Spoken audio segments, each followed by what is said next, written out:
کیا آپ نے کبھی سوچا ہے کہ جب اس زمین پر پہلا انسان یعنی حضرت آدم علیہ السلام قدم رکھنے والے تھے تو اس سے پہلے یہاں کیا تھا؟ وہ دور کتنا خوفناک اور پراسرار تھا جب زمین پر صرف جنات کی حکمرانی تھی اور خونریزی کا بازار گرم تھا۔ آج ہم اس پردے کو اٹھانے والے ہیں جو ہزاروں سال پرانی اس تاریخ پر پڑا ہے، جسے سن کر آپ کی روح کانپ جائے گی۔ زمین کی تخلیق کے بعد انسانوں سے پہلے یہاں جنات بسائے گئے تھے، لیکن انہوں نے اللہ کی نافرمانی کی اور زمین کو آگ اور خون سے بھر دیا۔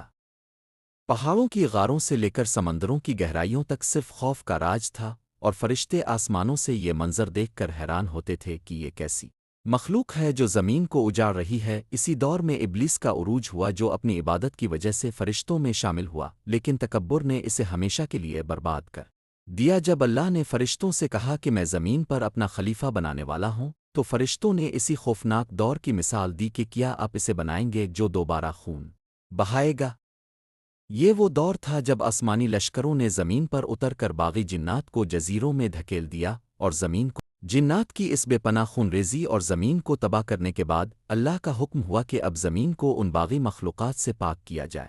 فرشتوں نے اسے آسمانوں کے دروازوں پر لے جانے کی اجازت مانگی، اور وہاں اس نے اتنی عبادت کی کہ وہ فرشتوں کا معلم اور سردار بن گیا۔ لیکن اس کے اندر ایک اور نوری فرشتوں کا ایک عظیم لشکر زمین پر اترا جس نے ان سرکش جنات کے خلاف ایک ایسی ہولناک جنگ چھیڑی جس کی مثال پوری کائنات میں نہیں ملتی۔ پہاڑ لرز اٹھے اور سمندروں میں طوفان آ گئے جب فرشتوں نے ان جنات کو شکست دے کر زمین کے دور دراز جزیروں اور پہاڑوں کی غاروں میں دھکیل دیا، جہاں وہ آج بھی روپوش ایسا چھپا ہوا زہر تھا جس سے فرشتے بھی ناواقف تھے، اور وہ تھا تکبر۔ جب اللہ نے فرشتوں کو مٹی سے بنے ایک پتلے یعنی حضرت آدم علیہ السلام کے اسی سامنے دوران سجدہ فرشتوں کرنے کو کا ایک حکم چھوٹا دیا۔ سا جن ملا جو اکیلا تھا اور نہایت معصوم لگ رہا تھا، اس کا نام عزازیل تھا جو بعد میں ابلیس کے نام سے مشہور ہوا۔